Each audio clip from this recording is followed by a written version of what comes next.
They told you the trade war was about tariffs, about percentages, about 10% on this and 25% on that. They told you it was economic policy, negotiating leverage, the art of the deal. They lied. What's happening right now between the United States and China isn't a trade war. It's not even an economic conflict anymore. It's financial warfare. Total war fought with bonds and bullion instead of bombs and bullets. And China just fired the weapon that ends empires. Not missiles, not sanctions. $50 billion in U.S. Treasury bonds dumped onto the market in the first 2 weeks of January 2026, sold, liquidated, converted from paper promises into hard assets. And those hard assets, the thing China is buying with American debt that they're dumping, is physical silver. All of it. Every available ounce on Earth. Not for investment, not for profit, for control, for leverage, for the explicit strategic purpose of crippling American industrial capacity by cornering the one material that modern technology cannot function without. This is the ultimate asymmetric weapon, because you can sanction China, you can tariff Chinese goods, you can ban TikTok and restrict semiconductor exports and build alliances to contain them. But you cannot print silver, you cannot create it through monetary policy. You cannot QE your way to more industrial metals. And when China controls the supply of the metal that powers Tesla batteries and solar panels and every circuit board and every device Americans depend on, tariffs become irrelevant. Trade policy becomes theater. And the country that thought it was winning the economic war wakes up to discover their factories are shutting down because they cannot source the materials to build products. This is happening right now. Not a theory, not a prediction. Happening. 50 billion in treasuries dumped, physical silver buying at record levels, and a timeline that suggests by March, American manufacturers will face a choice: shut down production, or pay whatever price Beijing demands. Let me show you exactly what China is doing and why the United States has no countermove. Start with the treasury dump, because this is the mechanism that finances the silver buying. According to U.S. Treasury Department data released January 16, 2026, foreign holdings of U.S. Treasury securities declined by $87 billion in November 2025. That's the most recent month with official data. But here's what that number hides. The $87 billion includes all foreign holders: Japan, UK, European countries. When you break down by country, China's holdings dropped by $53 billion in November alone. $53 billion, 1 month.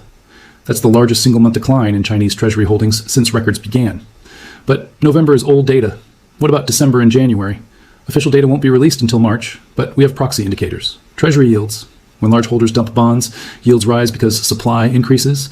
The 10-year Treasury yield was 3.68% on November 1st. By December 1st, 4.02%.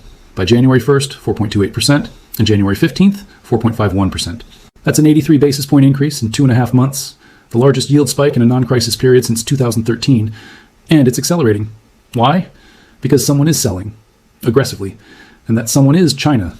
According to estimates from bond market analysts who track flows, China likely sold another 30 to 40 billion in December and approximately 20 to 25 billion in the first 2 weeks of January. Add it all up. November, 53 billion. December, 35 billion estimated.